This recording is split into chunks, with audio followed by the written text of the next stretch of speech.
ডেলিভারির সময় মা মারা যাওয়ার সম্ভাবনা 80% সেটা মা জানে, ব্যথা সহ্য করার মতো না সেটা মা জানে, তারপরও মা হাসি মুখে সন্তান পেটে নিচ্ছে, ডেলিভারির জন্য প্রস্তুতি নিচ্ছে। এবার মাকে জিজ্ঞেস করলাম, মা তুমি না সেই মা সামান্য একটা সুইয়ের ব্যথার জন্য তুমি চিৎকার করে উঠেছিলা, তুমি না সেই মা সামান্য একটা তেলাপোকা দেখলে লাভ দিতা, তুমি না সেই মা টিকটিকি দেখলে এদিক থেকে ওদিকে দৌড় দিতা, তুমি না সেই মা অন্ধকারে তুমি বসতে পারতা না ভয়ের জন্য, আজকে তুমি নিজের জানের রিস্ক নিয়ে নিলা। তখন মা উত্তর দেয়, সন্তানের চেহারাটা এক নজর দেখার জন্য, সন্তানের চেহারা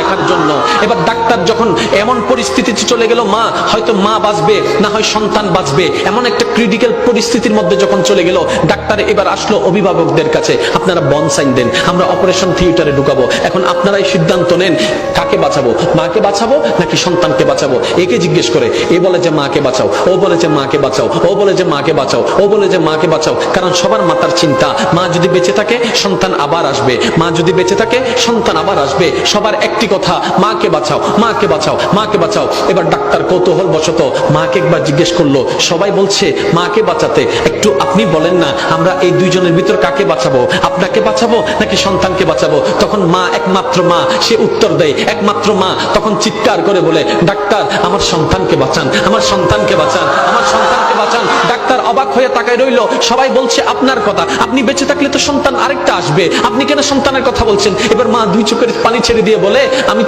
আমি তো দেখেছি সূর্য কেমন, আমার সন্তান তো এখনো দেখেনি, আমি তো চাঁদকে দেখেছি, আমার মা সন্তান তো চাঁদকে দেখেনি, আমি তো খাবার খেয়েছি, আমার সন্তান তো এখনো খাবার খায়নি, আমি তো দুনিয়া দেখেছি, তারা তো এখনো দুনিয়া দেখেনি, আমি তো এগুলা দেখেছি, তারা তো সেগুলা দেখেনি, আমি তো এগুলা দেখেছি, তারা তো ওগুলা দেখেনি, আমি তো এগুলা খেয়েছি, তারা ওগুলা খায়নি, আমি দুনিয়া দেখেছি, আমার সন্তান এখনো দুনিয়া দেখেনি। ডাক্তার আমার আর দুনিয়া দেখার দরকার নাই, আমার সন্তানকে দুনিয়া দেখার ব্যবস্থা করে দেন, আমার সন্তানকে দুনিয়া দেখার ব্যবস্থা করে দেন।